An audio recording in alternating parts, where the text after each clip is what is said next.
सबसे पहले अहम खबर दें। सिक्योरिटी फोर्सेज ने पाक अफगान बॉर्डर पर दरअंदाजी की कोशिश नाकाम बनाते हुए 5 खारिज हलाक कर दिए हैं। ISPR ने बताया सिक्योरिटी फोर्सेज ने गुज़िश्ता शब योब में पाक अफगान बॉर्डर से दरअंदाजी की कोशिश नाकाम बनाई।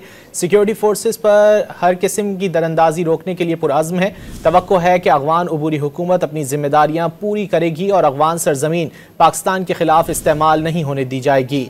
सदर, वज़ीर आज़म और वफाकी वज़ीर दाखिला मोहसिन नकवी ने सिक्योरिटी फोर्सेज को खिराज तहसीन पेश किया। सबसे पहले अहम खबर दें। सिक्योरिटी फोर्सेज ने पाक अफगान बॉर्डर पर दरअंदाजी की कोशिश नाकाम बनाते हुए 5 खारिज हलाक कर दिए हैं। ISPR ने बताया सिक्योरिटी फोर्सेज ने गुज़िश्ता शब योब में पाक अफगान बॉर्डर से दरअंदाजी की कोशिश नाकाम बनाई। सिक्योरिटी फोर्सेज पर हर किस्म की दरअंदाजी रोकने के लिए पुरअज़्म है। तवक्को है कि अफगान अबूरी हुकूमत अपनी जिम्मेदारियां पूरी करेगी और अफगान सरजमीन पाकिस्तान के खिलाफ इस्तेमाल नहीं होने दी जाएगी।